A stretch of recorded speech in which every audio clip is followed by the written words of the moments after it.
He laughed as he signed the papers, treating me like a used receipt he could crumple up and toss away. Then the mediator cleared her throat and stated that before we finalized the agreement, we had to read the disclosures. I did not smile. I just slid one sealed folder forward across the table and watched his confidence run out of time. My name is Brianna Cole, and I was 33 years old when I sat across a mahogany conference table from the man who had promised to love me until death parted us. The air in the mediation office was stale, recycled through vents that hummed with a low, head-ashing vibration, but the suffocation I felt had nothing to do with the ventilation. It was the weight of Grant Holloway's arrogance filling the room, displacing the oxygen, leaving no space for anyone else to breathe. Grant sat opposite me, leaning back in his ergonomic leather chair with a casual ease that bordered on insult. He was twirling his Mont Blanc fountain pen between his fingers,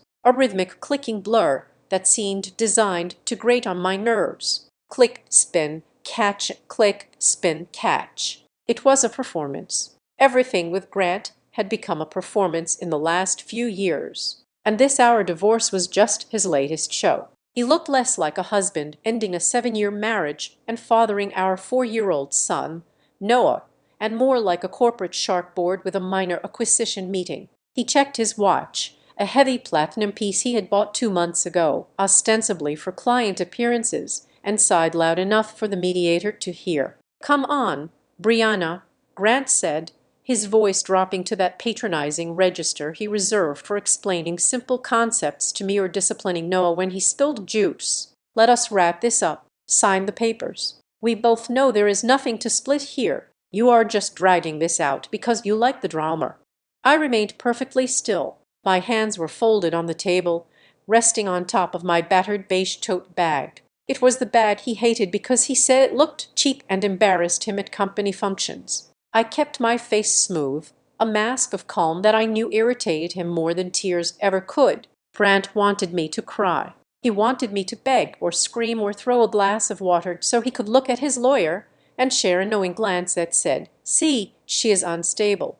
I denied him that satisfaction. I thought of Noah, safe at preschool, playing with blocks, unaware that his mother was currently sitting in a room deciding the architecture of his future. For Noah, I would be a statue. For Noah, I would be ice. Grant's lawyer, a man named Mr. Sterling, who wore a suit that cost more than my first car and smelled faintly of peppermint and condescension, tapped the document in front of him with a manicured fingernail. He looked at me with pity, the kind of pity a wolf might feel for a sheep that wandered into the den. "MS. Cole, Mr. Sterling said, his tone dripping with false sympathy. "The settlement, Mr. Holloway's offering is generous considering your lack of contribution to the marital estate over the last 5 years. A nominal lump sum to help you get settled in a small apartment. It is more than the law requires in this state for a short-term marriage where one party has been unemployed by choice. We are trying to be fair here.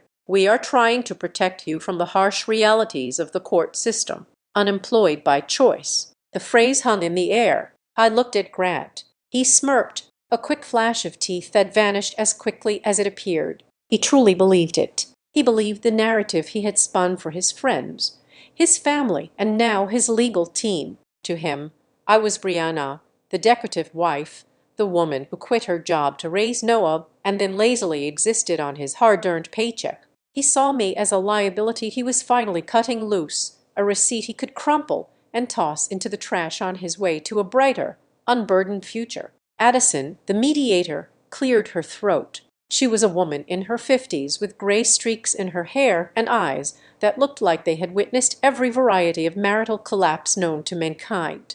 She did not like Grant. I could tell by the way she stiffened every time he interrupted her. She adjusted her glasses and placed a hand over the file in front of her. "Mr. Holloway, Mr. Sterling, please," Addison said, her voice firm. "We follow the protocol. This is a mediation, not a coercion. Before any final signatures are affixed to the decree, we must review the financial disclosures one last time to ensure full transparency. Both parties must acknowledge they have seen and understood the financial standing of the other." Grant laughed. It was a sharp, barking sound that bounced off the glass walls of the conference room. He stopped spinning his pen and slapped it down on the table, leaning forward to invade my personal space from across the divide.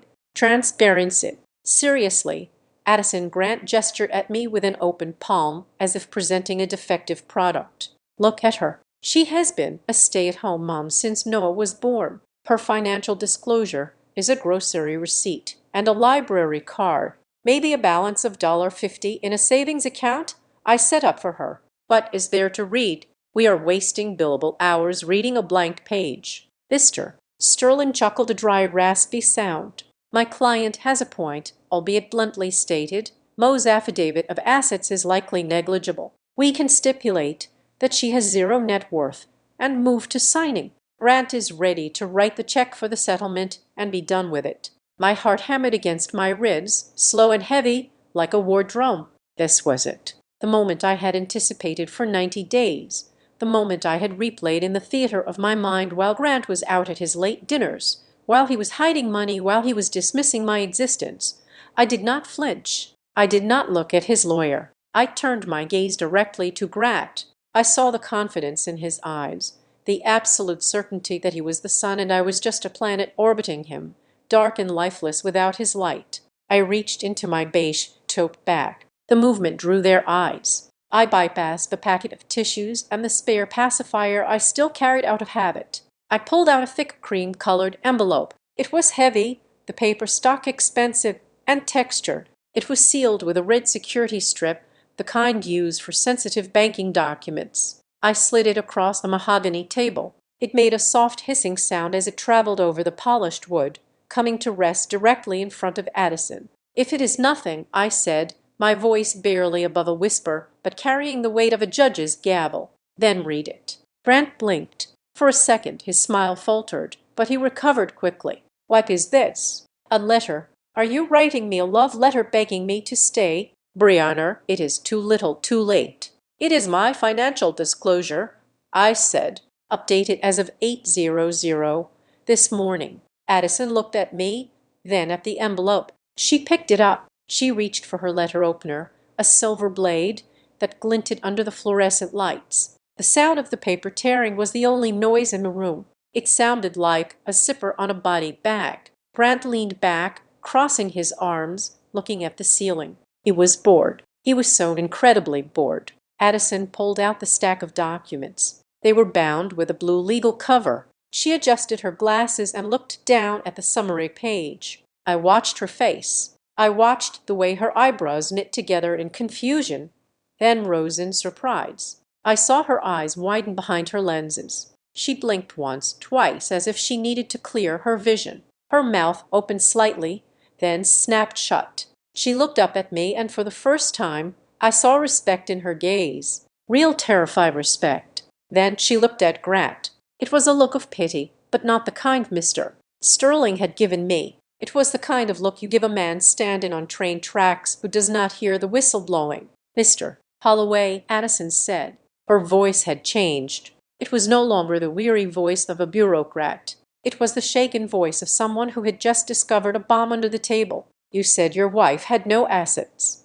Because she doesn't, Grant scoffed, reaching for his pen again. Can we sign now?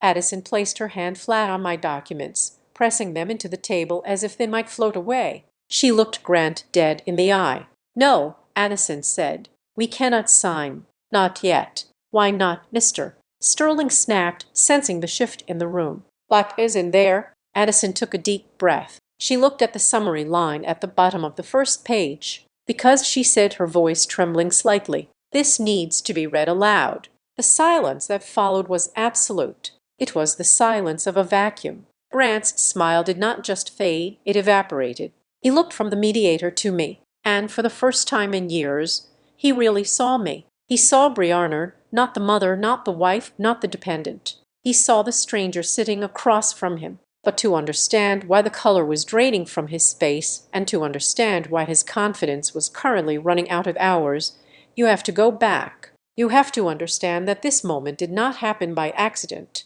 It was not luck. It was architecture. It began 3 months ago. It began at a dinner table that felt less like a family gathering and more like a courtroom where the verdict had already been decided. and I was the only one who did not know I was on trial. The dinner that ended my marriage did not happen in a courtroom or a lawyer's office. It happened 3 months ago at a mahogany table in the suburbs, surrounded by crystal stemware and people who believed they were better than me. We were at Grant's parents' house for their 45th anniversary dinner. The air in the hallway residence was always temperature controlled to a frigid 68, but the chill I felt had nothing to do with the thermostat. Kathleen, my mother-in-law, greeted me the way one might greet a tax auditor. She offered a cheek that felt like dry parchment and a smile that did not quite reach her eyes. She was a master of the frozen politeness that plagues certain upper-middle-class families, the kind where insults are wrapped in concern and delivered with a soft voice. Dean, my father-in-law, sat at the head of the table. He was a man of few words, mostly because he believed his judgment was loud enough on its own. He watched me settle into his high chair with a gaze that suggested I was performing a menial task barely worth his attention to Dean. I was an accessory his son had acquired during a lapse in judgment, a decorative piece that had depreciated in value over time. Grant sat to my right, already on his second glass of scotch. He was glowing with the validation of being back in his childhood kingdom, in this house. He was the golden boy, the provider, the success story. I was just the supporting cast. The conversation started with the usual flexing of financial muscles. Grant talked about his new contract, the quarterly projections, and the expansion of his team. I cut nose chicken into tiny safe squares, listening to the hum of self-congratulation. I had learned years ago that my input was not required during these talks. In the early days, I would try to contribute, offering insights from my own background in data strategy, but the table would go silent as if the toaster had suddenly started speaking French. So I learned to be quiet. I learned to nod. Then Shelby, Grant's younger sister, decided to turn her attention to me. Shelby was 30 years old and carried herself with the unearned confidence of someone who had never been told no. She swirled her red wine, her eyes locking onto my dress. "That is a lovely dress, Brianna," Shelby said. The compliment hung in the air for a second before the trap snapped shut. "It looks new. I saw something just like it in a boutique downtown. It must be nice to have so much free time to shop while the rest of us are working." I kept my hands steady as I fed Noah a piece of broccoli. I ordered it online, actually while Noah was napping. Shelby laughed, a sharp, brittle sound. "Oh, right. The busy life of the stay-at-home mom. You know, Grant was telling me you hired a cleaner to come in twice a month. I mean, honestly, Brianna, you are home all day. It is funny how you love the lifestyle of a high earner without the actual earning part." The table went quiet. This was the soft knife. It cut without drawing blood immediately, but it left a mark. I looked at Grant, waiting for him to step in. I waited for him to say that raising a child was work, or that the cleaner was a mutual decision so we could have weekends free as a family. Grant did not look at me. He looked at his father, then at Shelby, and he smiled. It was a conspiratorial smile, the kind that said he was in on the joke. "Come on, Shelby," Grant said, chuckling. "Let her have her fun. Brianna likes to play CEO of the household. She holds meetings with the teddy bears about juice box distribution. It makes her feel important." Laughter rippled around the table. Kathleen dabbed her mouth with a linen napkin, hiding a smirk. Dean gave a short, gruff grunt of amusement. My stomach turned to lead. It was one thing to be attacked by his sister. It was another to be served up on a platter by my husband. He had taken my dignity and broken it into bite-sized pieces for his family to consume as an appetizer. A cousin whose name I barely remembered, a man with a flushed face and a loud voice, leaned in. "Well, look at it this way, Grant. If things ever go south, at least the divorce will be tidy. She has nothing to her name, right? Clean break." The cruelty of it took my breath away. They were discussing the end of my marriage as if it were a business transaction right in front of me. "Grant," I whispered, my voice tight. He waved a hand, dismissively, not even turning his head. "Relax, Bri. They are just teasing. Do not be so dramatic." I focused on Noah. My beautiful, innocent boy was happily chewing on a piece of bread, oblivious to the fact that his mother was being dismantled. I smoothed his hair, trying to ground myself in the warmth of his small body. Shelby was not finished. She had tasted blood, and she wanted more. She looked at Noah, then at me, her expression twisting into something that pretended to be sweet but was purely venomous. "He really is a cute kid," Shelby cooed. "He looks so much like you, Brianna. It is actually a good thing he takes after his mother." She paused, taking a sip of wine for effect. "That way, he does not have to worry about the pressure of being a real hollow. He can just be happy being simple." The implication was clear. I was simple. I was the shallow end of the gene pool, and my son was lucky to be mediocre like me because he would never measure up to them. I looked at Grant again. I looked for the anger that should have been there. I looked for the protective instinct of a father whose son had just been insulted, whose wife had just been called stupid. Grant was laughing. He was shaking his head, swirling his scotch, and laughing a low, dry laugh. He looked at me with eyes that were completely devoid of respect. In that moment, I realized something that shattered me more than the insults. He did not just tolerate their disrespect. He agreed with it. To him, my honor was nothing more than the cost of admission to his family's approval. I stood up. My chair scraped loudly against the hardwood floor, a harsh sound that finally cut through their laughter. "We are leaving," I said. My voice was calm, but it vibrated with a frequency that made Kathleen drop her fork. "Brianna, sit down," Grant snapped, his smile vanishing. "Do not make a scene." "I am not making a scene," I said. I picked Noah up from his high chair. He whimpered slightly at the sudden movement, but I hushed him against my shoulder. "I am taking my son home. You can stay and finish your performance. If you walk out that door," Grant hissed, his voice dropping to a menacing whisper, "you are walking home." "I have the keys," I said, "and I know the way." I walked out of the dining room, past the living room with its expensive, uncomfortable furniture, and out into the cool night air. I buckled Noah into his car seat with shaking hands. I did not look back at the house. I did not wait to see if Grant would follow. I knew he would not. He would stay to apologize for my behavior. He would stay to bond with them over how unreasonable I was. I drove in silence. The highway was a blur of red tail lights and white headlights. My phone buzzed in the cup holder. I knew who it was. I waited until I was stopped at a red light to glance at the screen. "Grant, you are unbelievable. You ruined the night. Don't make this a big deal. You are just being sensitive and hormonal. Go to sleep. We will talk when I get home." I stared at the words sensitive, hormonal, ruined. He was rewriting reality in real time. He was trying to make me doubt what I had heard and felt. He wanted me to believe that my pain was a defect in my character, not a reaction to his cruelty. I did not reply. When I got home, I carried a sleeping Noah up to his room.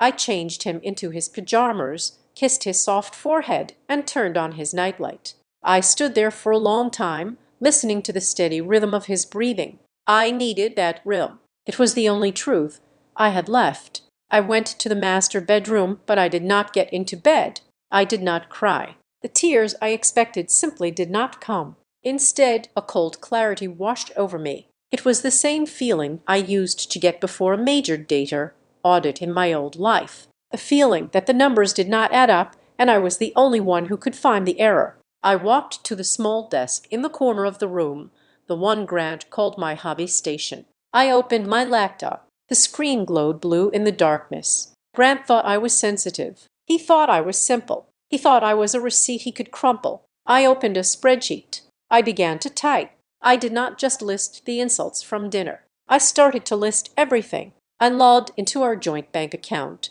the one he kept just enough money in to cover groceries. Then I opened a private browser window. I began to search for public records. I began to look for the things he thought I was too stupid to understand. Grant Holloway thought the marriage was his to control because he held the purse strings. But he had forgotten who I was before I was his wife. He had forgotten that before I was a mother, I was a strategist. And as I sat there in the dark, watching the cursor blink, I realized that tonight was not just a bad dinner. It was the beginning of an audit.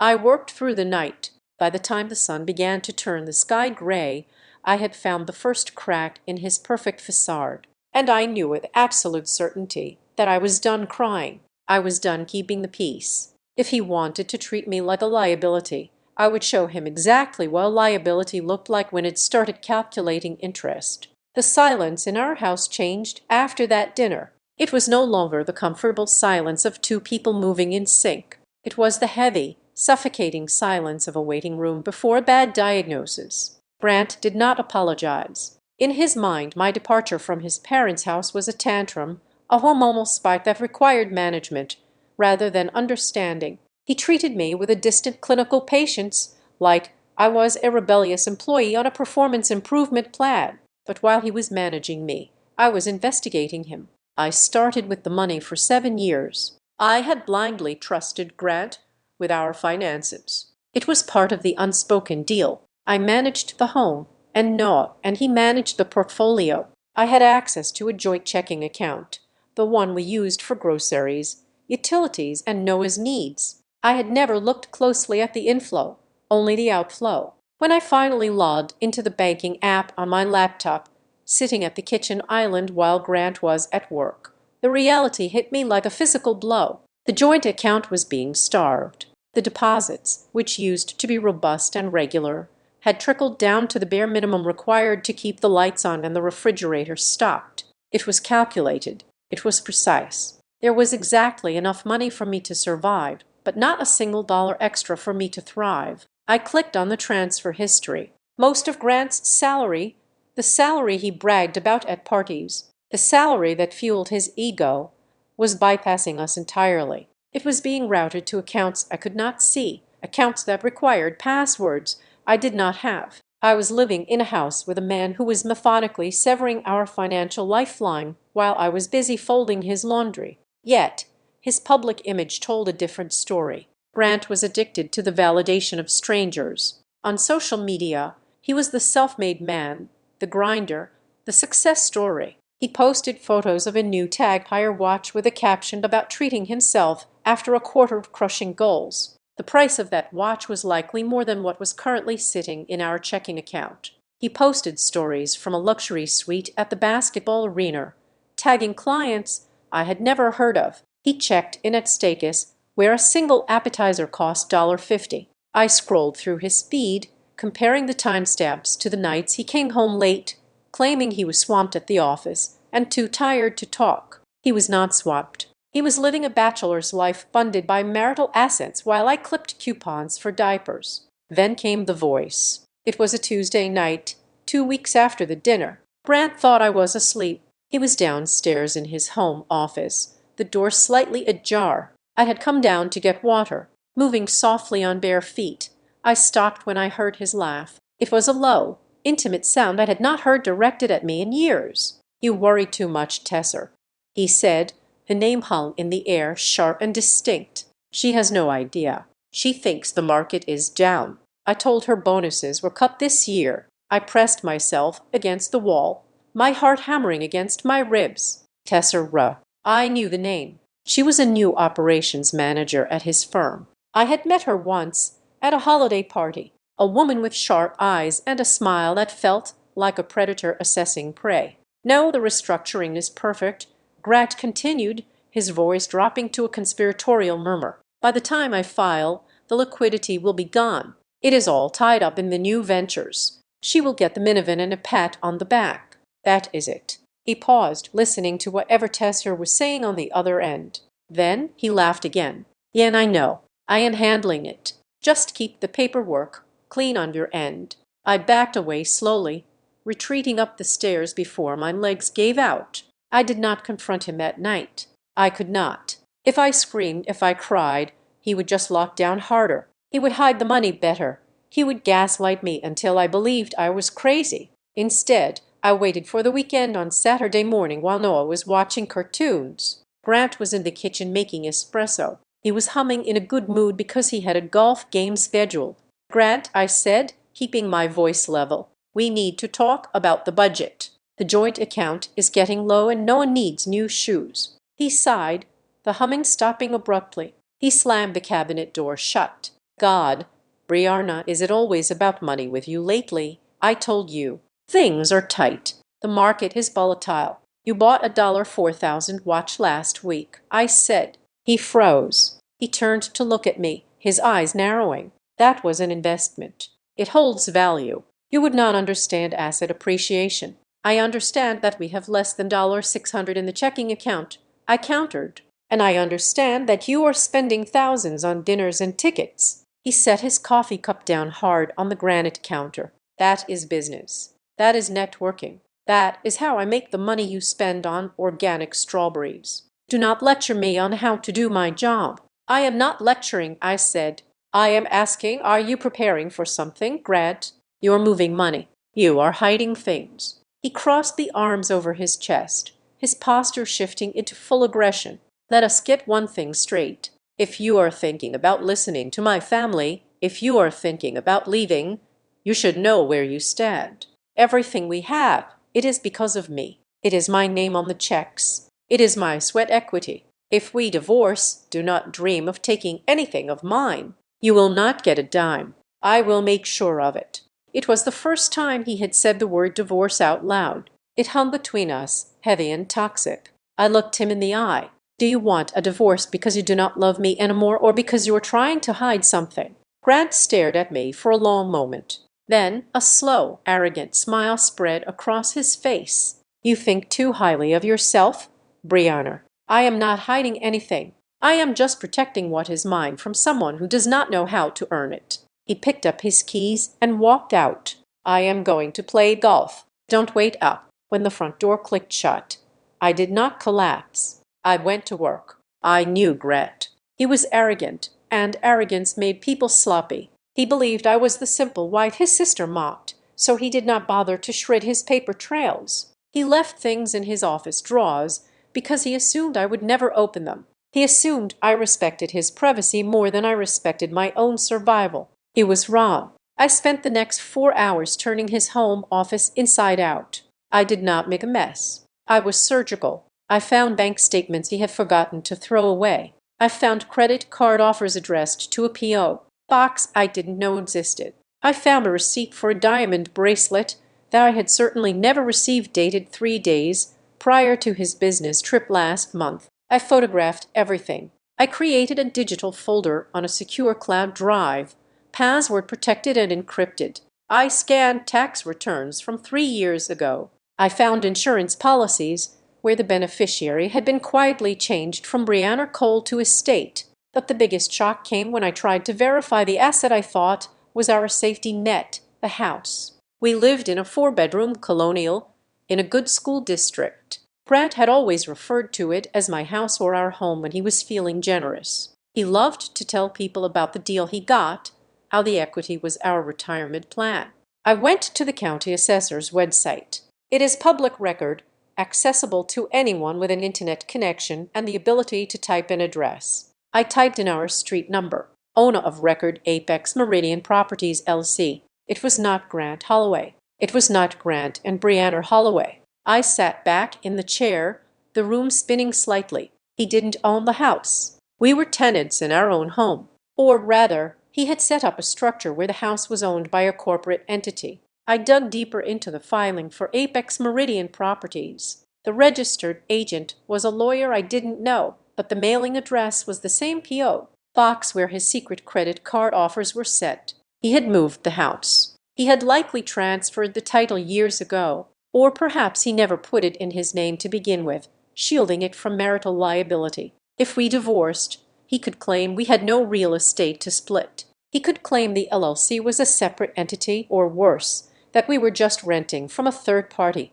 It was brilliant. It was evil. And it was exactly the kind of move a man makes when he has been planning an exit strategy for a very long time. My hands were shaking not from fear, but from rage. He had looked me in the face for years, slept in the bed beside me, and let me believe we were building a life together, all while he was carefully constructing a fortress where I was not allowed entry. I heard the garage door open. He was back early. I quickly returned the papers to the drawer, arranging them exactly as they had been. I closed the browser tabs. I stood up and walked to the kitchen, grabbing a glass of water just as he walked in. Forgot my lucky putter, he muttered, not even looking at me. I watched him walk past. I looked at the back of his head, at the man I had vowed to cherish. I realized then that the man I married did not exist. This man was a stranger, a hostile combatant who had declared war on me without ever declaring it. He thought he had won because he held the deeds and the passwords. He thought he was safe because I was just Brianna,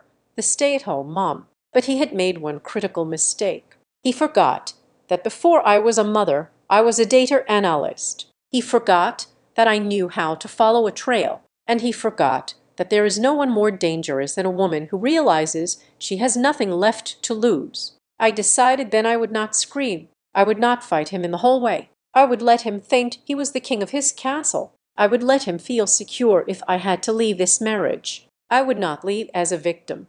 I would leave with the truth, and I would leave with every single thing the law and my own hidden resources said I was entitled to. I would make sure that when the time came, the only person surprised by the balance sheet would be him. To understand the magnitude of Grant's mistake, you have to understand the version of me that existed before I was his wife. Grant liked to tell people that he rescued me from a boring office job, swept me off my feet, and gave me the luxury of staying home.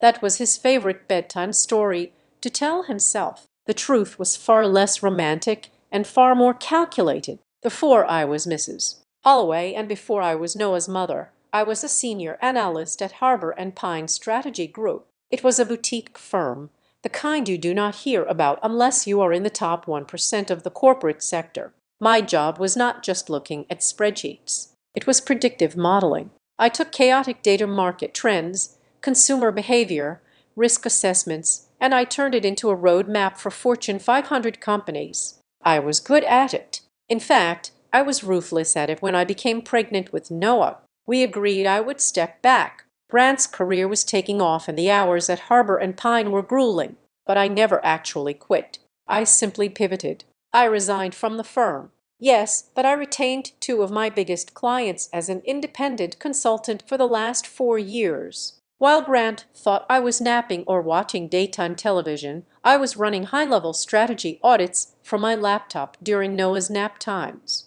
I did not invoice them as Brianna Holloway. I invoiced them through a limited liability company called Gray Slate Solutions, an entity that did not carry my name on public documents. Every month, thousands of dollars were deposited into a business account Grant did not know existed. I paid my own taxes. I managed my own retirement. I built a war chest. I never told him in the beginning. It was not out of malice. It was out of a desire for normally. I wanted us to be a team. I wanted to see if he could lead our family without leaning on my income. I wanted to be a wife, not a business partner. And then there was the matter of my father. My father was a man who loved me deeply but trusted the world very little. He was a self-made industrialist who had seen too many men marry his daughters for their dowies before he passed away 6 months before my wedding to Grant. He sat me down and handed me a binder. "This is a trust," he had said, his voice raspy from the illness that was taking him. "It is irrevocable. It is discretionary, and it is completely separate from your marital assets. The money in here is yours, Brianna, but it stays in the trust until you decide to pull it out. If you marry this boy and he is a good man, you may never need it, but if he is not, this money will ensure you never have to beg." I had cried then, telling him he was being cynical. I told him Grant loved me for me. My father just patted my hand and said, "Let us hope you are right." I honored my father's wish. I kept the trust silent. I kept Gay Slate Solutions silent. I played the role of the supportive wife because I loved Grant. I truly did. But as I sat in that cold house staring at the evidence of Grant's financial infidelity, another realization hit me. It was a memory that had been buried under years of gaslighting. Grant's self-made success was a lie. I looked back at the timeline of his career. His first massive promotion, the one that moved us into this neighborhood, came after he landed the account with Vantage Logistics. He had come home that day popping champagne, bragging about how he had charmed the CEO in an elevator pitch. But that was not what happened. I knew the CEO in Vantage Logistics. We had gone to graduate school together. I was the one who had set up the accidental meeting. I was the one who coached Grant on exactly what points to hit during that elevator ride. I was the one who ghostwrote the follow-up proposal he sent 3 days later. Grant had taken my work, my connections, and my strategy, and he had worn them like a suit of armor. He had built his reputation on the foundation of my intellect, and now he had the audacity to call me useless. He had the nerve to tell his family I was a burden. The betrayal was total. It was financial, emotional, and professional. I knew I could not handle this alone. I needed a team, but I did not need a therapist to tell me how to heal. I needed a general to tell me how to win. I made an appointment with Layer Mercer. Layer was a legend in the city, but not the kind you saw in billboards. She did not advertise. She was referred to in whispers at country clubs by women who had walked away from their marriages with everything they deserved. Her office was minimalist glass, steel, and a view of the skyline that made everything look small. Layer was a woman in her 40s with a haircut sharp enough to draw blood and a suit that cost more than Grant's car. I sat down and laid it all out. I told her about the hidden accounts. I told her about the LOC that owned my house. I told her about Tesser. Layer listened without interrupting. She took notes on a yellow legal pad with a fountain pen. When I finished, she capped the pen and looked at me. "Do you want to hurt him?" Layer asked. Her voice was cool, detached. "I want him to feel what I feel," I said, my voice shaking. "That is revenge," Layer said. "Revenge is messy. Revenge is emotional. And in a courtroom, emotion is a liability." She leaned forward. "I do not do revenge, Brianna. I do strategy. Revenge is slashing his tires. Strategy is taking the car." I took a deep breath. "Okay, strategy." "But," Layer said, "first, we need to stop thinking about what he has done to you and start thinking about what he has done to himself. Men like Grant are arrogant. They think they are the smartest person in the room. That is their weakness. He thinks you are blind. We are going to let him keep thinking that." She reached for her phone. "I am bringing in Miles." Miles Garner was a forensic accountant who looked like a high school history teacher. He wore tweed jackets and thick glasses, and he spoke in a monotone that made tax law sound like a lullaby. But Miles was a bloodhound. "I have seen the preliminary scans of the joint account," Miles said 2 days later, spreading a series of charts across my kitchen table while Noah was at preschool. "It is a classic dissipation of assets. He is siphoning marital funds into what he thinks are untraceable shells, but he is lazy." "Lazy?" I asked. "He is using the same routing numbers for his business expenses as he is for his personal debts," Miles explained, pointing to a highlighted column. "See this transfer $5,000 to a vendor called Rooftop Consulting, and see this one, $5,000 to pay off a gambling debt on an offshore site. The IP addresses match. He is washing money, but he is using a garden hose." Miles paused, then looked at me over his glasses. "But there is something else, Brianna. He is not just hiding assets. He is bleeding. He is leveraged to the hilt. The lifestyle he is projecting, he cannot afford it. If he divorces you, he is banking on you taking nothing so he can use the liquidation to pay off his creditors. He needs you to be poor so he can stay rich." That was the key. Grant was not just greedy. He was desperate. He was a man drowning in debt. Using my silence as his life raft, I spent the next month building the timeline. I created a master document that cross-referenced every single one of his lies with a financial transaction. May 12th, Grant yells at me for buying organic milk, claiming we are over budget. Transaction: $2,000 transferred to a jewelry store in the city. Diamond earrings for Tesser. June 4th, Grant misses Noah's recital because of a client emergency cut. Transaction: $500 at a hotel bar 3 blocks from his office. July 10th, Grant tells me I need to get a real job because he is carrying the weight of the family. Transaction: $10,000 borrowed from a high-interest lender to cover margin calls on his trading account. It was sickening. It was undeniable. I met with Layer one last time before the mediation was scheduled. We sat in her office, the city lights twinkling below us. "We have everything," Layer said, tapping the thick file on her desk. "We have proof of the affair. We have proof of the financial dissipation. We have the proof that the house is a marital asset disguised as an LLC. We have proof that your net worth is substantially higher than his, thanks to your trust and your consulting work. which changes the leverage of the negotiation entirely. So, do I file first? I asked. No, Layer said, a small dangerous smile playing on her lips. Let him file. Let him present his offer. Let him walk into that mediation room thinking he has won. Let him insult you. Let him laugh. She slid the folder across the desk to me. It was the same cream-colored envelope I would later slide across the mediation table. Why? I asked. Because, Layer said, the best way to destroy a man like Grant is not to attack him. It is to let him walk off the cliff he built for himself. We wait until the very last moment. We wait until he thinks you are destitute. We wait until his lawyer has put a lowball offer on the table and insulted your intelligence. She looked me in the eye, and then when he asks if you have anything to declare, you read this. I looked at the folder. Inside were the documents that prove I was not a victim. I was a fortress. I was a CEO. I was a woman who had been running a company in the shadows while he played make-believe in the light. He is going to be blindsided, I whispered. He is going to be obliterated.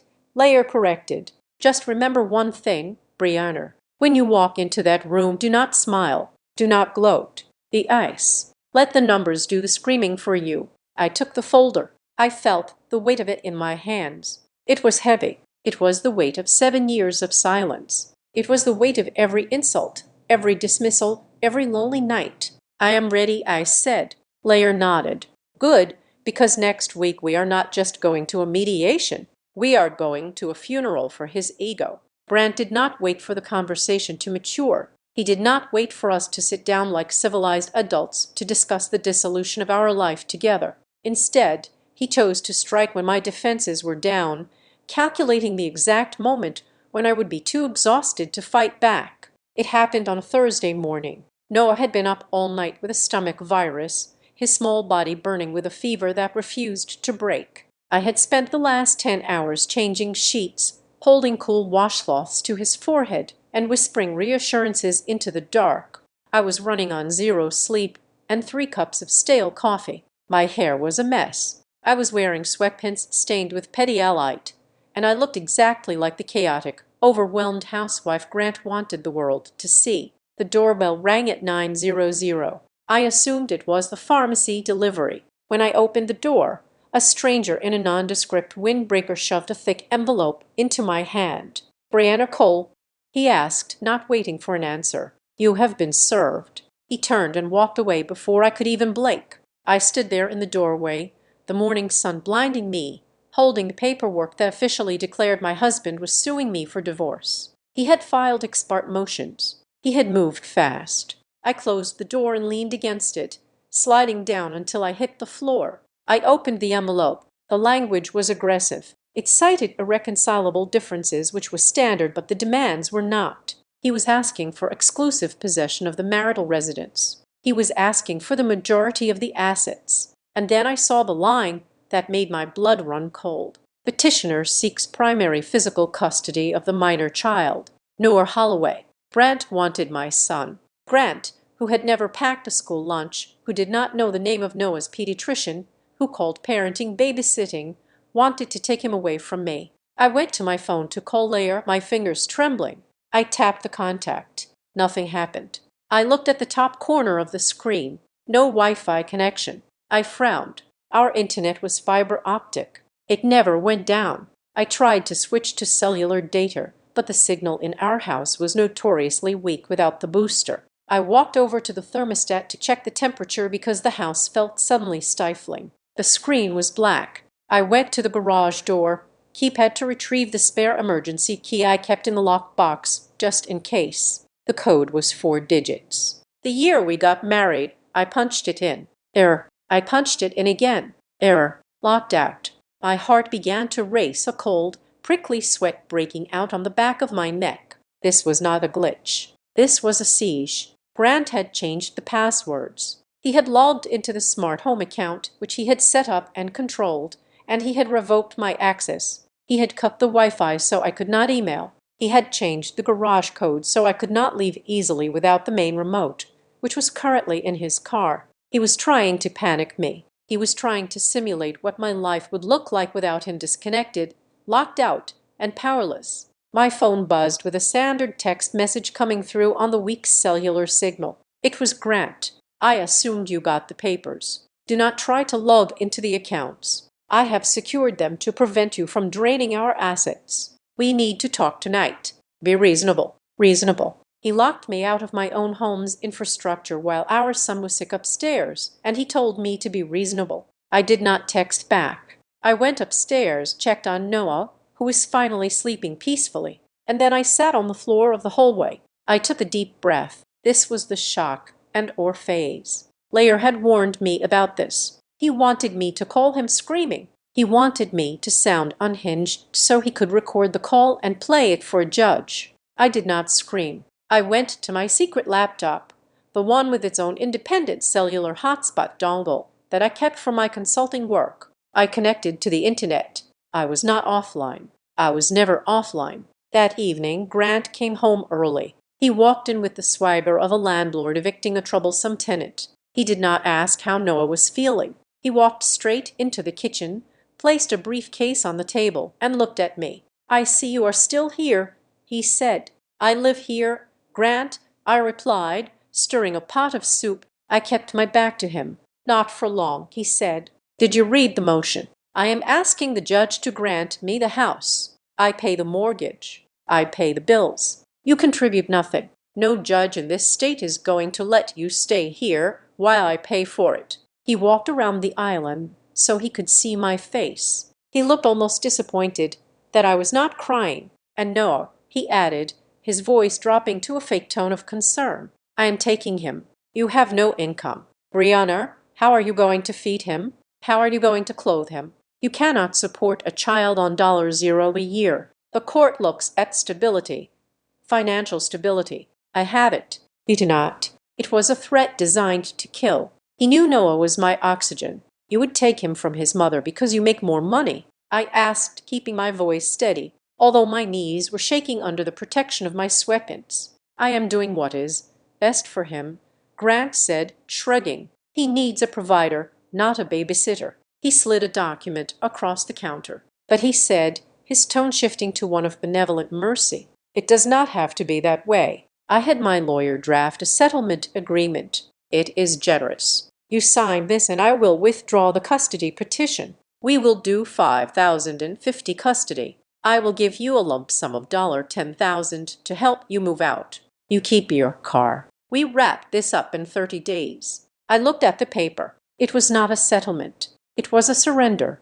$10,000 for 7 years of marriage. No alimony, no child support, just a go-away fee. And if I do not sign, I asked, "Man, I destroy you in court." Grant said simply, "I will spend every dime I have to make sure you end up with nothing, and I have a lot more dimes than you do." My phone buzzed in my pocket. It was not Grant this time. It was Kathleen, his mother. I let it go to voicemail, but I listened to it later. Her voice was ice-cold syrup. "Brianna, dear, Grant told us the news. It is so unfortunate. Honestly, for Noah's sake, you should just sign the papers he gave you. Do not drag this out. It would be so embarrassing for the family if this went to trial. Just take the money and start over. You were never really cut out for this life anyway." Then came a text from Shelby. "Heard you are finally getting fired from the wife's job. About time. Hope you have a box for your stuff. Bye-bye." They were coordinating. It was a full frontal assault on my psyche. They wanted me to feel small, isolated, and ashamed. I looked at Grant, who was waiting for my answer. He was checking his watch as if my entire future was a minor inconvenience to his schedule. I picked up the settlement agreement. I pretended to read it. I let my shoulders slump.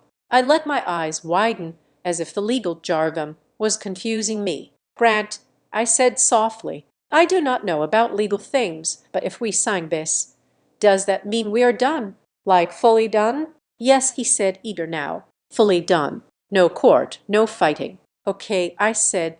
I looked up at him, making sure my expression was one of naive fear. But my friend said something about disclosures. "Do we have to do that? Do we have to list everything we own?" Grant stared at me and then he threw his head back and laughed. It was a loud, genuine laugh of disbelief. "Disclosures," he choked out. Brianna, look at yourself. You own nothing. You have no assets. I am the one with the assets. If we do disclosures, it just proves how useless you are. I am trying to save you the embarrassment of listing zero on a court document. So I do not have to list anything, I asked, pushing the act just a little further because I do not want to get in trouble. No, he said, wiping the tear of mirth from his eye. You do not have to list anything because you do not have anything. Just sign the damn paper. I need a few days, I said, my voice trembling to think. Please, he snatched the paper back. Fine. You have until the mediation next week. If you do not sign by then, the offer is off the table and I am coming for full custody. He walked out of the kitchen, whistling. He thought he had won. He thought I was stalling because I was scared. He had no idea. I went back to my hidden laptop. There was a new email from Miles Garner, my forensic accountant. The subject line was simply, "Found it."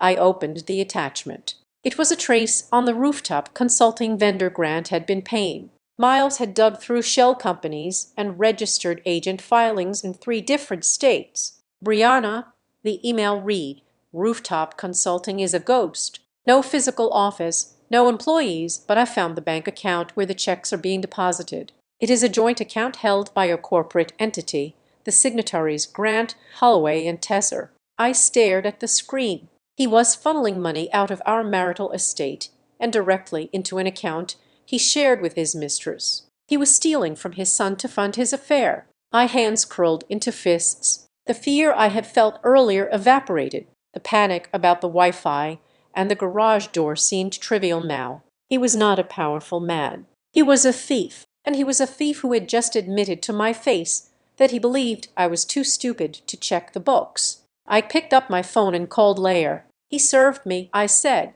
and he offered me $10,000 to leave quietly. Standard bully tactic, Lair said, her voice sharp and clear. Did he threaten custody? Yes, predictable. How are you holding up? I am angry, I said. Miles found the link to Tesser. Grant is moving money to her. Excellent, Lair said. We have the smoking gun. Do you want to file a counter motion immediately? No, I said.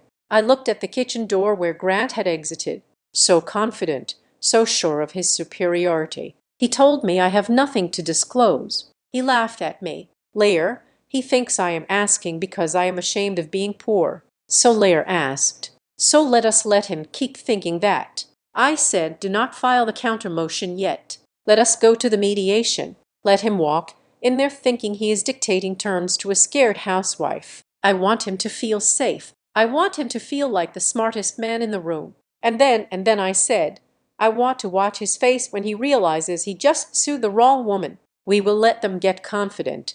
Lair agreed, and I could hear the smile in her voice. We will let them climb all the way to the top of the ladder. It makes the fall so much more satisfying. I hung up the phone. I walked over to the refrigerator and pulled out a bottle of apple juice for Noah. I was still locked out of the Wi-Fi.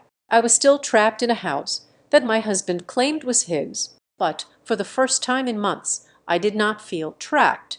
I felt like a hunter. We're waiting in the tall grass, and Grant Holloway was walking straight into the clearing. The following week became a study and forensic dissection. While Grant continued his performance of the beleaguered husband dealing with an unreasonable wife, I was quietly peeling back the skin of his financial life to reveal the rot underneath. I worked mostly at night. After Grant had retreated to the guest bedroom, a move he claimed was to give me space, but I knew it was actually to FaceTime Tesser without whispering. I sat at the kitchen island with my encrypted laptop, communicating with Miles Garner through a secure portal. Miles did not sleep. He was a machine fueled by caffeine and the thrill of the hunt. And what he found was not just unethical, it was pathetic. The ghost contractor mystery unraveled on a Tuesday. Miles sent me a dossier regarding Rooftop Consulting, the vendor receiving monthly payments of $4,000 from Grant's business account. Look at the incorporation documents. Miles had typed in the chat window.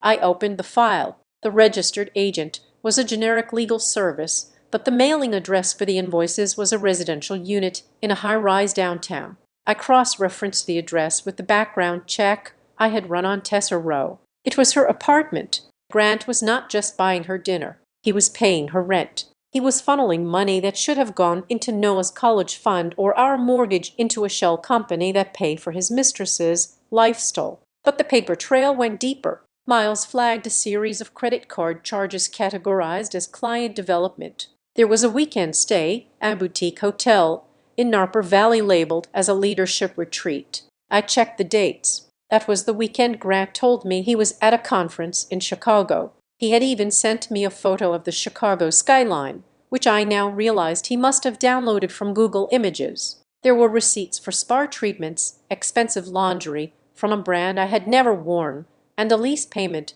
for a luxury sedan that certainly was not parked in our garage. It was a cliché. It was the oldest story in the book. But seeing it in black and white, seeing the dollar amounts attached to his betrayal, stripped away the last lingering shreds of my heartbreak.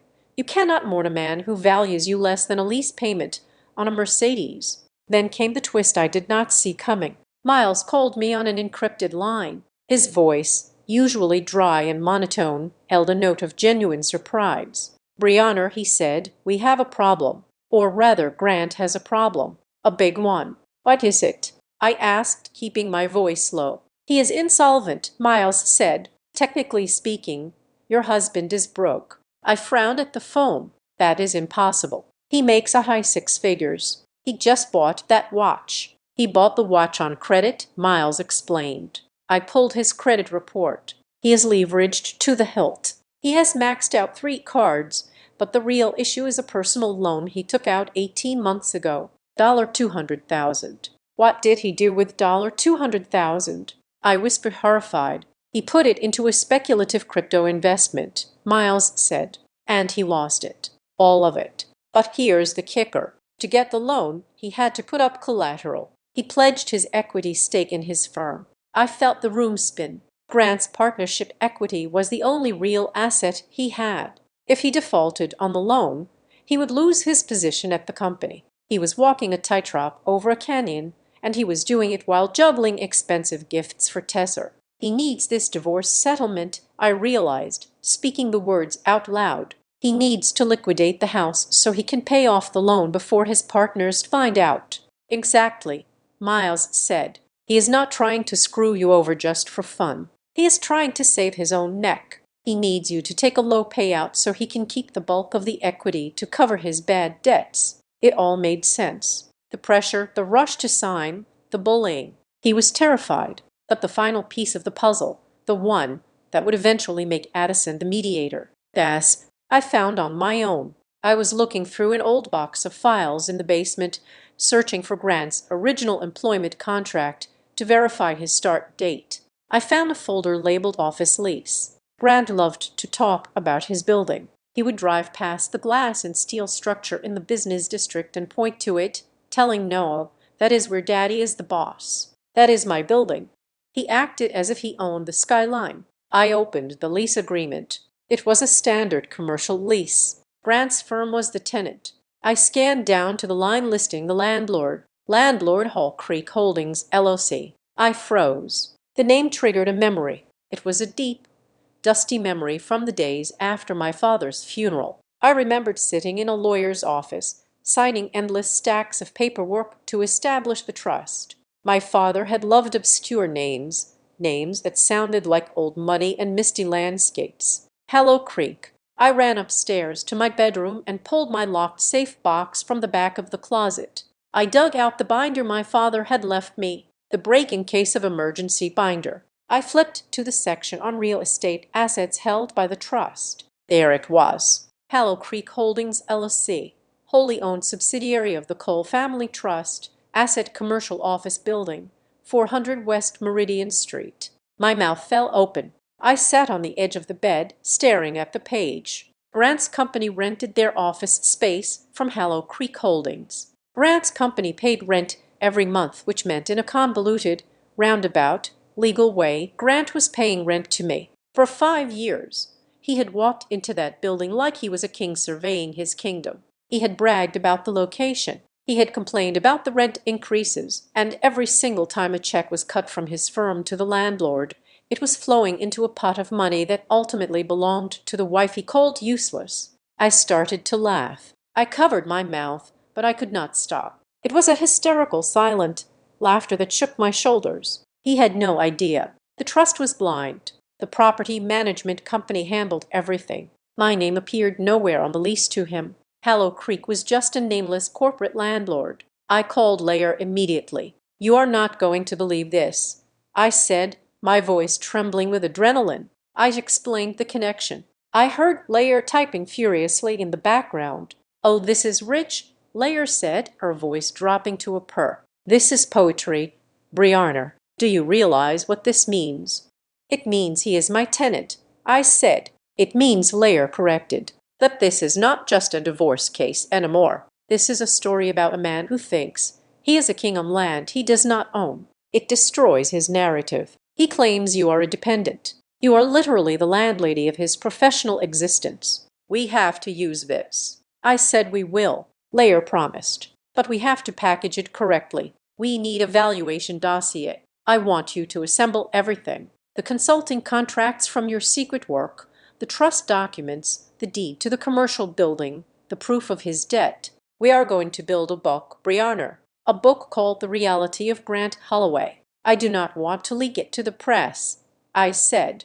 "I do not want to ruin his reputation with rumors. I have to raise Noah in this town. No rumors." Layer agreed. "We will just read it into the official record in a private mediation room where he cannot deny it, where he cannot spin it. We will let the facts do the heavy lifting." "One more thing," I said. "When do we schedule the mediation?" Layer paused. I checked his company's public calendar. They have their quarterly board meeting next Friday afternoon. He will be stressed. He will be distracted. He will want to get the divorce signed in the morning so he can walk into that board meeting feeling like a conqueror. So we schedule it for Friday morning. I asked Friday morning at 9:00. Layer said he will be checking his watch. He will be rushing. He will be so desperate to get you to sign that he won't look closely at the folder you slide across the table until it is too late. "Book it," I said. I hung up the phone and looked around the bedroom. It looked the same as it always had,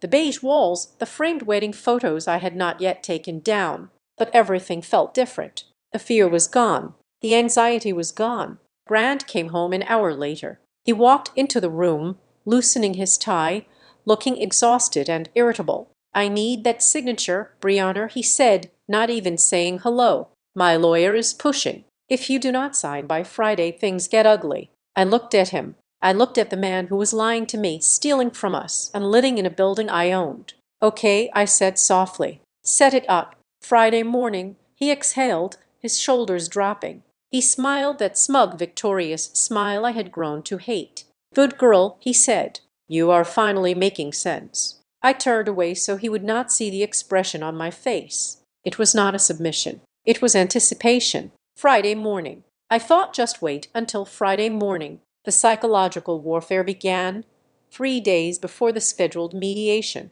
Grant decided that the best way to ensure my submission was to parade his freedom in front of my face, right inside the house he was trying to kick me out of. He hosted an impromptu strategy session with 3 of his junior partners in our living room. It was not a meeting. It was a victory lap. I was upstairs giving Noah a bath, but the acoustics of the house were designed to carry sound, and Grant made sure his voice projected. "Yeah, the ink is basically dry," I heard him say, followed by the clinking of ice in heavy tumblers. "It is going to be a relief to have the overhead cleared. I am about to be debt-free in more ways than one, if you catch my drift." Laughter erupted downstairs. It was the sound of men who thought they were writing the history of the world, unaware they were barely footnotes. "So she is actually signing?" one of them asked. "I thought you said she might drag it out." "She will sign," Grant replied, his tone dripping with unearned confidence. "She does not have a choice. She has zero leverage. Besides, I offered her a soft landing. I am a generous guy." I squeezed the sponge into the bath water, watching the bubbles pop. Generous. He was offering me pennies to save his own career, and he was selling it as charity. Later that night, I checked social media. It was a mistake I rarely made anymore, but I needed to gauge the temperature of the enemy camp. Shelby, his sister, had posted a story on Instagram. It was a photo of a champagne glass with the caption, Cheers to new beginnings and trimming the fat. Bye-bye to the dead weight. Family first. Finally, it was petty. It was childish. And it was exactly what I expected. They were trying to shame me into disappearing. They wanted me to feel so humiliated by the public rejection that I would sign the papers just to escape their judgment. The next morning, the second wave of the attack arrived. Kathleen, my mother-in-law, called me. "Brianna," she said, her voice breathy and urgent. "I was hoping we could meet for tea, just the two of us. Before things get legal." I agreed, not because I wanted to hear her lecture, but because I wanted to see the fear in her eyes. We met at a cafe downtown. Neutral ground. Kathleen was wearing a Chanel suit that I knew cost more than my first car. She ordered an herbal tea and looked at me with a pained expression, as if my very existence was a migraine she was trying to manage. "I just want you to know that we still care about you, Brianna." Kathleen started, placing a hand on mine. It felt cold. "But Grant, he is moving on. And honestly, for your own sake, you need to sign that agreement. Do not let this go to court. It is messy. It is public. You do not want people digging into your situation." "My situation?" I asked, taking a sip of my black coffee. "Well, your lack of employment," she whispered, leaning in. "It would be embarrassing for you to have a judge declare you indigent. Just take the settlement. Keep your dignity for Noah's sake." There it was, the dignity card. They always played it when they wanted you to do something that benefited them. I set my cup down. I did not defend myself. I did not tell her about my consulting firm or the trust or the fact that I could buy and sell her some 3 times over. "Speaking of Noah," I said calmly, "I wanted to let you know that his allergy to strawberries has gotten worse. I updated the school, but if he visits you, please make sure the kitchen is clear." Kathleen blinked, thrown off script. Oh, of course, but Brianna, about the settlement. And his nap's federal is shifting." I continued, relentless in my mundane stability. "He is dropping the afternoon nap, so he gets cranky around 4:00. I usually give him a quiet activity then, just so you know about the transition plan." "Brianna, are you listening to me?" Kathleen snapped, her mask slipping. "I am trying to help you save face." "I appreciate that, Kathleen," I said, checking my watch. "But I have to go. I have a meeting." "A meeting?" she scoffed. "With where?" "The tar." "Just a meeting," I said, standing up. As I gathered my purse, Dean, my father-in-law, walked in. He had obviously been waiting in the car. The closer sent him. If Kathleen failed, he looked tired. He looked older than he had at the dinner 3 months ago. "You should listen to her," Dean grunted, blocking my path slightly. "Grant is under a lot of pressure right now. He needs this done." "We all want it done, Dean," I said. "He is reckless when he is stressed." Dean muttered almost to himself. "That loan has him walking the walls at night. He just needs the liquidity to get the partners off his back."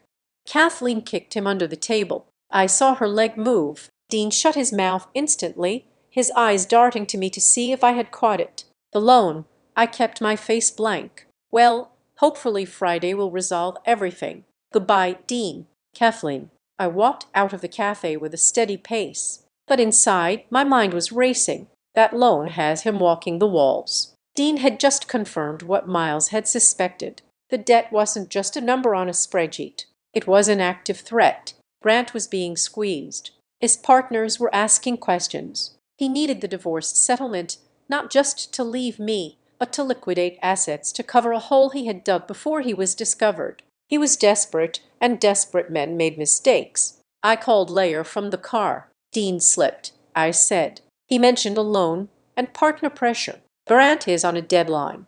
"Beautiful," Layer said. "That explains the rush. He's probably facing an internal audit or a capital call. If he does not pay up, he loses his equity." "What do we do?" "We squeeze back." Layer said, "I am sending over a targeted discovery request right now. We are not going to ask for everything. We are going to ask for the exact things he is trying to hide. It will drive him crazy."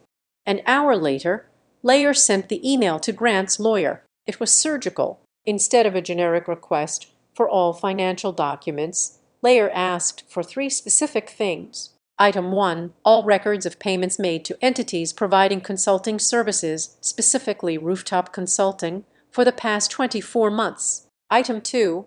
Complete documentation of any personal loans secured by partnership equity in Holloway and Associates. Item 3. A full list of real estate assets held by intermediaries or shell companies where Grant Holloway is a beneficial owner. It was a shot across the bow. We were telling him, we know about the mistress. We know about the debt. We know about the house. Grant called me 20 minutes later. I let it ring 3 times before answering.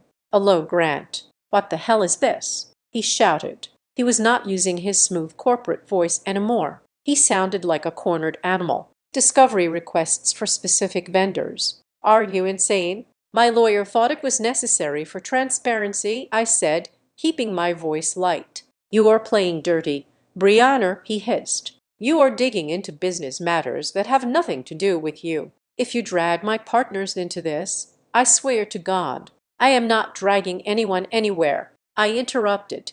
"I am just playing by the rules, Grant. You said we needed to do disclosures. This is part of it. You do not even know what you are asking for," he yelled. "You are just throwing darts because you are angry. I am leaving. Withdraw the request. Sign the settlement, or I will make sure the custody hearing is a bloodbath." "Are you threatening me?" I asked. "I am telling you the truth," he said, breathing hard.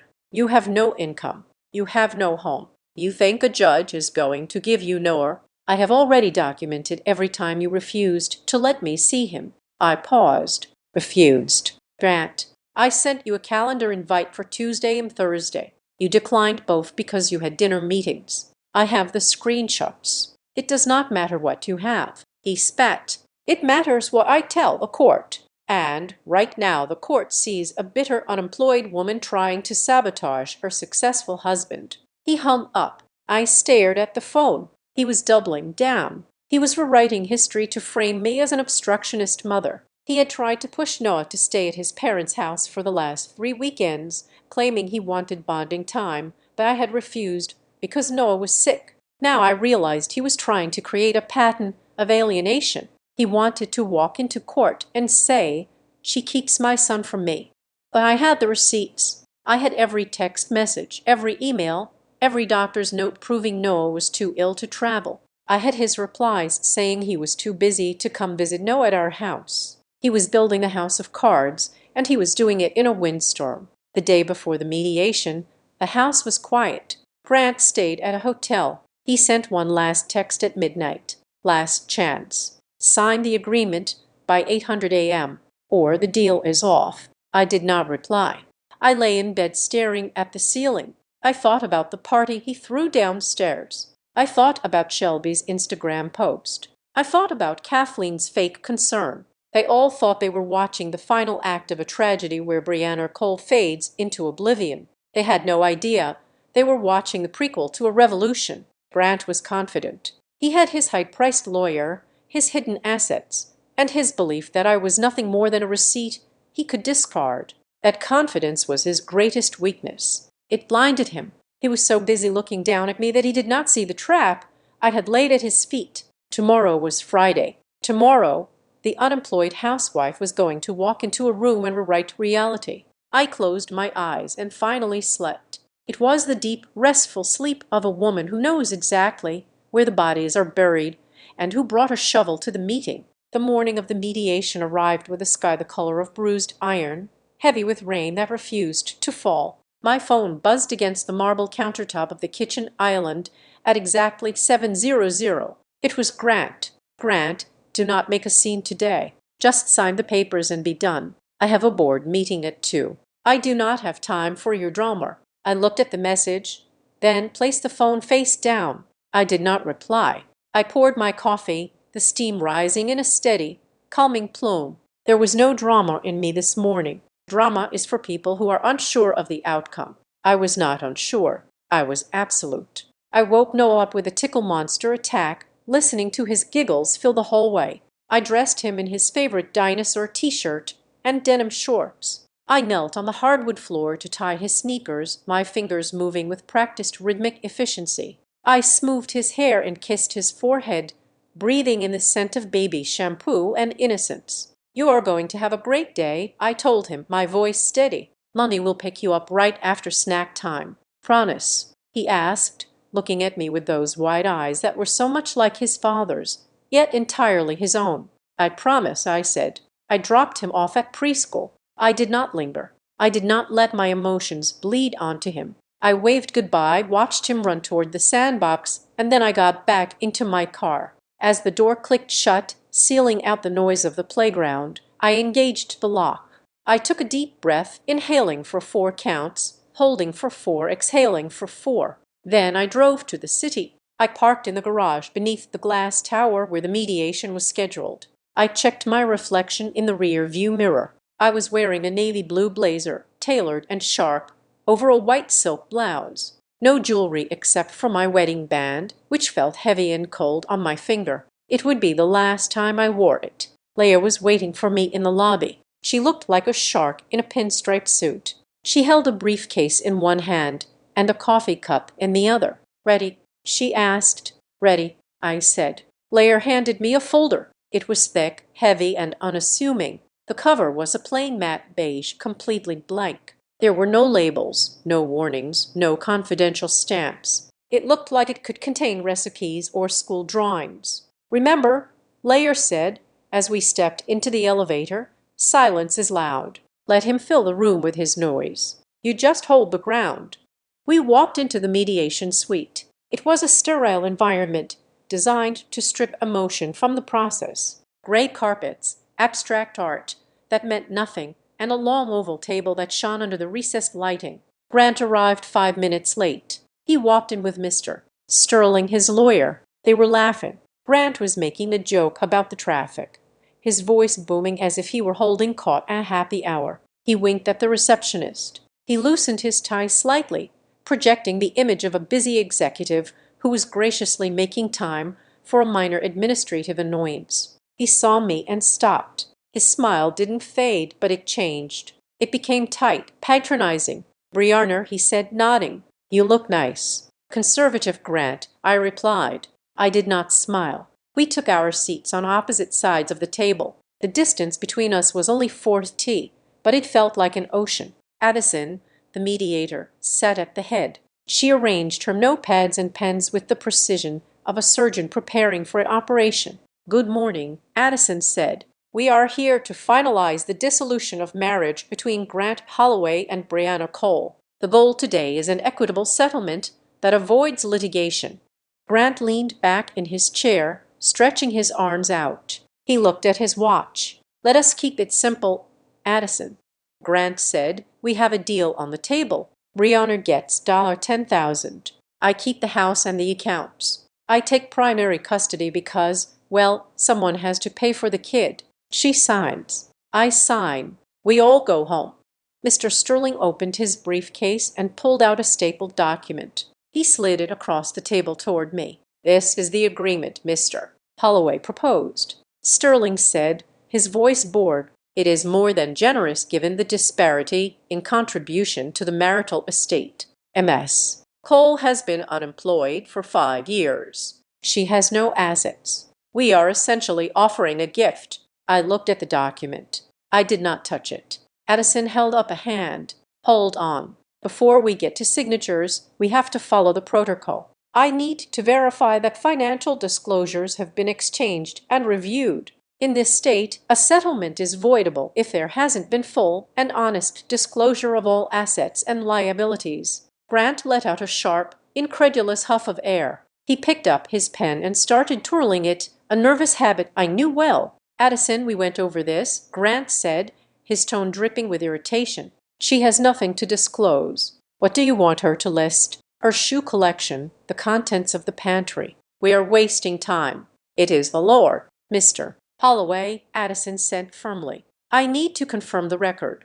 "Mr. Holloway, have you submitted your full financial affidavit?" "Yes, yes." Grant waved a hand, a thin file in front of Mr. Sterling. "It is all there. My salary, the mortgage, the car lease. It is pretty straightforward." Addison turned to me. Her eyes were kind but weary. She expected me to crumble. She expected me to cry and say I didn't know how to fill out the forms. Ms. Cole, Addison said gently, do you have a financial disclosure to submit? If not, we can note that you are claiming zero assets, but you need to state that for the record. The room went quiet. The air conditioning hummed. Grant looked at me, his eyebrows raised in a challenge. Go on, his face said. Say it. Say you are nothing. I reached into my bag. I pulled out the beige folder. It made a heavy solid thud as I placed it on the table. I have submitted my disclosure, I said. My voice was soft, but it carried to every corner of the room.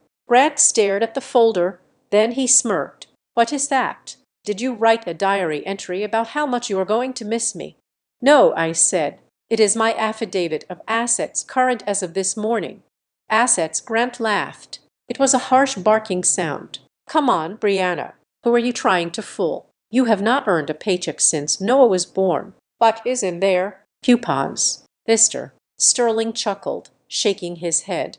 Ms. Cole, if this is a delay tactic, I must warn you that filing frivolous documents can be sanctioned. I ignored Sterling. I looked directly at Addison. I slid the folder toward her. Please, I said, read it. Addison looked at me confused. She looked at the folder. She reached out and took it. Her fingers broke the seal on the side.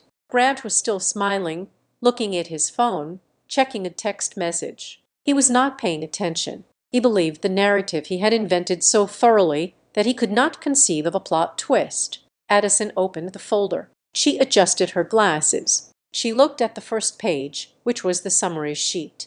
I watched her face. At first, there was just professional detachment. Then her eyes stopped moving. She blinked. She leaned in closer to the paper, as if she thought there might be a smudge on the ink. Her brow furrowed. She turned the page, then the next, then the next. Her posture changed. She sat up straighter. She looked up from the file and stared at me. It was a look of total bewildered shock. Then she looked at Grant. The pity in her eyes was gone, replaced by the kind of alarm you see on a spectator watching a car crash in slow motion. Mr. Holloway, Addison said. Her voice was different now. It was tighter, higher. No. Grant didn't look up. Are we done? Addison placed her hand flat on my file. We are not done. Grant snapped. What is the problem? The problem, Addison said, is that the disparity in assets is not what you represented. Obviously, Grant said, rolling his eyes. I have money. She does not. That is a disparity. No, Addison said. That is not what I mean. Grant finally looked at her. He saw the expression on her face. He saw the way she was holding my file like it was a loaded weapon. His smile faltered. What is in there? He asked. The arrogance was still there, but a hairline fracture had appeared in it. Addison took a deep breath. She looked at Lair, who gave a nearly imperceptible nod. This disclosure, Addison said, lists significant holdings. It lists a consulting firm with active contracts. It lists a blind trust, and it lists, she paused, glancing at the document again to be sure. It lists commercial real estate holdings. Commercial real estate, Grant repeated. He sounded like he was trying to speak a foreign language. Brianna, that is ridiculous. She does not own real estate. According to this deed, Addison said, she is the beneficial owner of the building located at 400 West Meridian Street. Grant froze. His mouth opened slightly, but no sound came out. The color began to drain from his face, starting at his forehead and washing down to his neck. 400 West Meridian Street. His office. His kingdom. The silence in the room was absolute. It was heavy and suffocating. The hum of the air conditioner seemed to roar. Grant looked at me for the first time all morning. He truly looked at me. He searched my face for the joke, for the punchline, for the confession that I was lying. I gave him nothing. I sat with my hands folded on the table, my spine straight, my face a mask of calm. Leah leaned over to me. Her lips barely moved. Her voice was a ghost of a whisper meant only for my ears. Here it comes, Leah breathed. When they read the net worth, do not look at him. Look at the clock on the wall. Watch his time run out. I turned my head slightly. I fixed my eyes on the analog clock hanging above the door. The second hand was sweeping past the 12. Tick, tick, tick. Grant was scraping his chair back, his hands shaking as he reached for the folder Addison was holding. "Let me see that," he demanded, his voice cracking. "That is a lie." "Let me see it." Addison pulled the folder back. "I will read the summary," she stated. For the record, she cleared her throat. "I watched the second hand move. I did not blink. The room was about to explode, and I was the only one who had brought earplugs." Grant reached for the settlement agreement with the eagerness of a starving man reaching for bread. He uncapped his fountain pen, the expensive Mont Blanc he loved to show off, and the click echoed in the silent room like a pistol shot. He did not wait for Addison to give him the signal. He did not wait for his lawyer to point out the signature line. He just wanted his freedom, and he wanted it now. He scrolled his signature on the first page, the nib scratching aggressively against the paper. He looked up at me as he signed, his eyes crinkling with that familiar, patronizing warmth that used to make me feel safe, but now made my skin crawl. "I am glad you are being sensible, Brianna," he said, his voice smooth and victorious. "I know this is hard for you, but finally you are accepting reality. It is better this way. You will see." He flipped the page, ready to sign the next one. He was already mentally at his board meeting. He was already celebrating. "Stop," Addison said. It was not a suggestion. It was a command. Addison reached out and placed her hand firmly over the document, covering the place where Grant was about to press his pen. Grant froze, the ink bleeding slightly into the paper where the nib rested too long. He looked up at her, irritation flashing across his face. "But now, Addison," he snapped, "I am signing. That is what we are here for." "We cannot finalize yet," Addison said, pulling the document away from him. "I told you the protocol is strict. I must read the summary of the financial disclosures into the record before any binding signatures are affixed. If we skip this, the entire agreement can be overturned in court tomorrow." Mr. Sterling, Grant's lawyer, sighed loudly. He checked his watch. A theatrical gesture meant to show everyone how much his time was worth. "Addison." "Really," Sterling said, leaning forward, "we can stipulate the contents. My client's assets are complex." "Sure, but Miss Cole's file is probably a single page. It is likely blank. Can we not just acknowledge she has zero assets and move on?" "I have to read them," Addison repeated. She did not look at Sterling.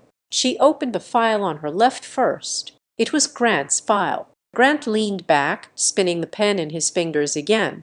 "Fine, read it. Make it quick. I have a company to run." Addison adjusted her glasses. She began to read. Her voice was monotone, stripping the glamour away from Grant's life and leaving only the cold, hard mathematics. "Disclosure for Grant Holloway," she began. "Primary income source, salary and partnership drawn from Holloway and Associates. Reported annual income $450,000. Grant nodded, looking smug. That was a big number. He liked hearing it. "Liabilities," Addison continued, not pausing. "Mortgage on the marital residence, $520,000 outstanding. Auto lease, $1,200 per month." She flipped a page. Grant was still smiling, but the tapping of his foot had started. "Outstanding credit card debt." Addison read. "American Express Platinum, $38,000. Visa signature, $22,000. MasterCard, $15,000. The room got a little quieter. $75,000 in credit card debt. That was not the profile of a wealthy man. That was the profile of a man living on the edge. "Personal loan," Addison said, her voice hitting the words with a dull thud. "Issued by First City Bank. Principal amount $200,000. Collateral pledged 40% of Mr. Holloway's equity stake in Holloway and Associates." Grant stopped spinning his pen. He shifted in his seat. He glanced at Mr. Sterling, who was suddenly very interested in a speck of dust on the table, and Addison added, looking at a highlighted section, "recurring monthly payments of $4,000 to an entity listed as Rooftop Consulting. Purpose of payments listed as professional services. Note, mediator flags this for clarification as no contract was attached." Grant cleared his throat. It was a wet, nervous sound. "That is just a vendor, a strategic consultant. It is standard business overhead. We can clarify that later. It is a non-issue." He was yelling. He was trying to sound bored, but his eyes were darting around the room. He looked at me, daring me to react. I did not. I stared at the clock on the wall. The second hand swept past the 6. "Okay," Addison said, closing his folder. "That is the summary from Mr. Holloway." Grant let out a breath. "Great, done. Now read hers so we can sign." "Yes," Sterling said, chuckling. "Let us hear about the savings account with $50 in it." Addison reached for the beige folder, the plain one, the one with no label. She opened it. I saw the exact moment the air left the room. Addison looked at the summary page. She blinked. She moved her head back slightly as if the numbers were physically pushing her away. She looked at the name at the top of the page, ensuring she had the right file. Then she looked at the second page, then the third. Her professional mask crumbled. Her mouth parted slightly. She looked up at me and her eyes were wide, filled with a mixture of shock and sudden terrifying realization. She looked at Lair. Lair was inspecting her fingernails. The picture of boredom. Grant was not looking at Addison. He was looking at his phone again, typing a text message, probably to Tesser. "Well," Grant said, not looking up. "Is it blank or did she list the minivan?" Addison did not answer immediately. The silence stretched out thin and tight as a wire about to snap. It forced Grant to look up. He saw Addison's face. He saw the way her hands were gripping the edges of my folder, white-knuckled. "What?" Grant asked. His voice lost its resonance. "What is it?" Addison swallowed. She looked at Grant with a gaze that was almost apologetic, the way a doctor looks at a patient before delivering a terminal diagnosis. "Mr. Holloway," Addison said, "this disclosure is not blank, so she has a secret savings account." Grant scoffed, rolling his eyes. "What is it? $5,000, $10,000. I will let her keep it. I am generous." "No," Addison said. "It is not a savings account." She looked down at the paper, her finger trembling slightly as she traced a line of text. "Item 1, Addison Reed," her voice shaking. "Income from independent consulting contracts held by Gracelate Solutions, LLC. SLE proprietor Brianna Cole." Grant frowned. Grace Slate, never heard of it. "What is that?" "A hobby business." Addison ignored him. Item 2. Assets held in the Cole Family Irrevocable Trust. Beneficiary: Brianna Cole. Vesting schedule fully vested. Grant's frown deepened. Trust. What trust? Her dad died broke. He did not. I said it was the first time I had spoken in 10 minutes. My voice was low, calm, and deadly. Grant whipped his head toward me. "What did you say?" I repeated, meeting his eyes. "He did not die broke. He just knew better than to show his money to people like you." Addison, Mr. Sterling interrupted, sensing the shift in the tectonic plates of the negotiation. "What are the figures?" "We need the bottom line." Addison held up a hand. "I am getting there, but there is something else." She turned a page in the file. She looked at a deed copy attached to the back. She looked at Grant, and I saw a flash of genuine fear in her eyes. She knew what this information would do. She knew she was about to drop a nuclear bomb into the center of this mahogany table. "Mr. Holloway," Addison said softly. Item 3. Real estate assets. "She doesn't own real estate," Grant snapped, his voice rising. "I own the house." "Well, my LLC owns the house." "She is nothing. This is not residential real estate," Addison said. She took a deep breath. "The disclosure lists a 100% beneficial ownership interest in Hollow Creek Holdings, LC," Addison said.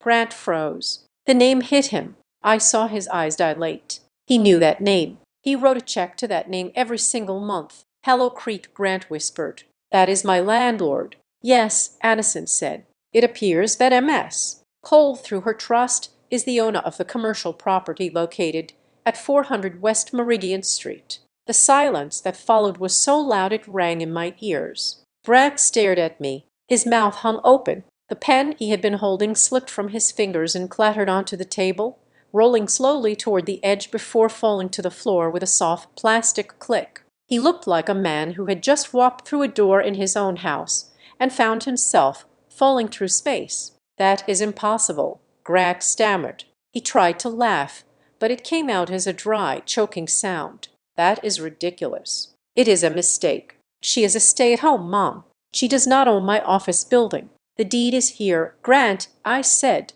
And the lease agreement you signed 5 years ago. I have the original copy. You Grant pointed a shaking finger at me. You are my landlord. Indirectly, I said, but yes, every time you bragged about your corner office, you were standing on my floor. Every time you complained about the rent, you were paying my trust. This is a joke, Grant said, looking at Sterling. Tell her this is a joke. Sterling was not laughing. Sterling was reading the document Addison had pushed toward him. His face had gone pale. He was a lawyer. He knew what a trust document looked like. He knew what a deed looked like. And he knew when he had been outplayed. It looks authentic, Grant. Sterling whispered. It cannot be, Grant shouted, slamming his hand on the table. She has nothing. I checked. I checked the accounts. You checked the accounts you gave me, I said. You never check the ones I made for myself. Addison cleared her throat. She looked at the final page of the summary, the page with the total, the page with the number that would end his world. We need to read the final valuation, Addison said. For the record, Grant was breathing hard, his chest heaving. He looked at me with pure hatred, but underneath the hatred was terror. He was realizing that the power dynamic had not just shifted. It had inverted. He was not the giant stepping on an ant. He was the ant who had just realized he was standing under a magnifying glass, and I was holding the sun. Read it, I said to Addison. Lair leaned toward me. Watch the clock, she murmured. I looked at the clock. Tick, tick, tick. Addison took a breath that seemed to suck the oxygen out of the room. She looked at the bottom of the page, her eyes widening slightly as she processed the sum of the figures before her. Then she looked up, her gaze bypassing Grant entirely and landing on the far wall, as if the numbers were too heavy to look him in the eye while reading. Total verified net worth for Brianna Cole. Addison read, her voice steady, but lacking its earlier bureaucratic dryness, including liquid assets, investment portfolios, trust holdings, and real estate equity. 3,450,000. The silence that followed was not empty. It was heavy, dense, and suffocating. It pressed against the glass walls of the conference room, and Addison added, turning one final page to the appendix Miles had prepared. Projected annual income from independent consulting contracts and commercial lease revenue $280,000. Grant made a sound. It was a small strangled noise, like a hiccup that got stuck in his throat. The smile that had been plastered on his face for the last hour didn't just fade. It disintegrated. It was like watching a wax figure melt under a heat lamp. His lips were still curved upward in the muscle memory of arrogance, but his eyes were wide, dark pits of absolute panic. He looked at me. He looked at the woman he had called a burden. He looked at the wife he had told his friends was a net loss on his balance sheet. 3 million, Grant whispered. The number came out fractured. That is not possible. You clip coupons. You drive a 5-year-old SUV. I like that SUV, I said softly. And coupons are just smart math. You would know that if you weren't so busy spending money you didn't have. Addison was not done. She pulled a specific sheet from the back of the folder. Mr. Holloway, she said, addressing him with a new sharp authority. I need to clarify the real estate holding. The disclosure indicates that the commercial lease payments made by Holloway and Associates for the property at 400 West Meridian Street are deposited into an account owned by Hello Creek Holdings. Grant nodded dumbly, his face pale. Yeah, that is the landlord. And Hello Creek Holdings, Addison continued, is a wholly owned subsidiary of the Cole Family Trust, which means, Mr. Holloway, that for the last 5 years your company has been paying rent to your wife. Grant flinched as if she had slapped him. He sat back in his chair, the leather creaking loudly in the silence. He ran a hand through his hair, messing up the perfect gel style he had sculpted this morning. You, he gasped, looking at me with horror. I'd have been paying you every month, I said. Every time you told me I did not understand the value of $1, you were signing a check that went straight into my portfolio. Every time you bragged about your office view, you were standing in my building. You were not supporting me. Grant, I was housing you. The realization hit him like a physical blow. The narrative of his life, the self-made man carrying the dead weight of a lazy wife, collapsed in a single second. He was not the hero of his story anymore. He was the tenant. Mr. Sterling, who had been confident and bored just 10 minutes ago, was now frantically flipping through the pages of my disclosure. He was no longer looking at the dust mows. He was looking at a disaster. "This changes the equitable distribution calculation," Sterling muttered, his voice tight. "Significantly, it does more than that," Leah interrupted. Her voice was like a whip crack. She slid a second document across the table. This was the work Miles had done. "We are also filing an addendum regarding dissipation of marital assets." Leah said, "We have traced 18 months of payments from Mr. Holloway's business account to a vendor listed as Rooftop Consulting." Grant's head snapped up. The fear in his eyes turned to terror. "Those payments," Leah continued, pointing to a highlighted flowchart, "correspond to rent payments for a residential apartment leased by one Ms. Tessa Rowe. Since these funds were siphoned from marital property to support an extramarital affair, we are classifying them as dissipation. We will be seeking full reimbursement to the marital estate deducted from Mr. Holloway's share of the remaining assets. If there are any remaining assets," I added calmly, "given the debt load you are carrying." Grant looked at his lawyer. "Do something," he hissed. "She is lying. She is twisting it." Mr. Sterling did not do something. He closed his folder. He took off his reading glasses and rubbed the bridge of his nose. The arrogance was gone, replaced by the grim pragmatism of a man who knows when the ship has hit an iceberg. Grant Sterling said quietly, "We need to recess. We cannot sign the current agreement. If this goes to a judge with your debt-to-equity ratio and the dissipation evidence, you will be slaughtered. They will audit the firm. Your partners will find out about the collateralized loan." Grant turned to me. His face was a mask of betrayal, which was ironic given the circumstances. "You tricked me," he said, his voice trembling with rage. "You let me believe. You let me think you were nothing. You lied to me for years, Brianna." "I never lied," I said. I leaned forward, resting my elbows on the table, looking him dead in the eye. "I just stopped giving you permission to look down on me. You assumed I was weak because I was quiet. You assumed I was poor because I was not flashy. That was your mistake, Grant. You equated silence with submission. I am the father of your child," he shouted, standing up. "You cannot do this to me. Sit down, Mr. Holloway." Addison barked. "No."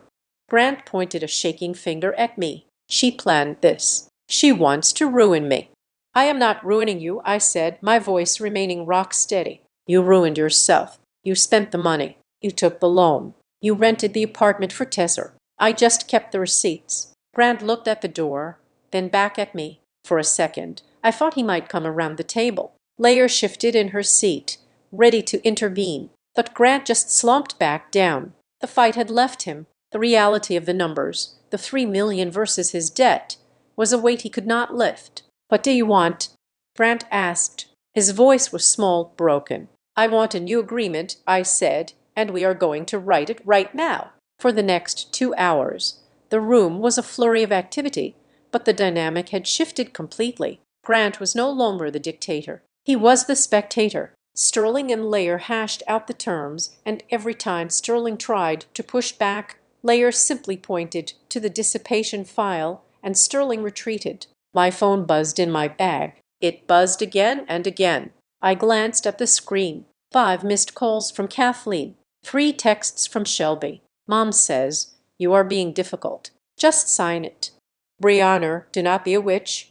I turned the phone over. I did not block them. I did not reply. I let them ring. They were calling the old Brianna, the one who cared about their approval. That woman was not in the room anymore. I would let them learn the truth the hard way when Grant had to explain why he couldn't afford the country club membership next year. We finalized the draft at noon. The new terms were clear. Custody, primary physical custody to Brianna Cole. Grant would have visitation every other weekend contingent on a negative drug and alcohol screening. Given his erratic behavior financials, Grant would assume all of his personal debt. He would reimburse the marital estate for the funds spent on Tesser, and most sweetly he would vacate the marital residence immediately. I would keep the house until Noah turned 18. Support no alimony from me to him. No child support from him to me in exchange for him assuming the debt. A clean break. Addison printed the final decree, the printer word in the corner, the only sound in the room. She placed the document in front of Grant. He looked at it. He looked at the clause that gave me the house. He looked at the clause that stripped him of his claim to my trust. He looked at the bottom line where his signature would admit defeat. He picked up his Mont Blanc pen. His hand was heavy. He signed his name. But there was no flourish this time, no scratching of the nib. It was a slow, defeated scrawl. He looked like a man signing a confession. "Are we done?"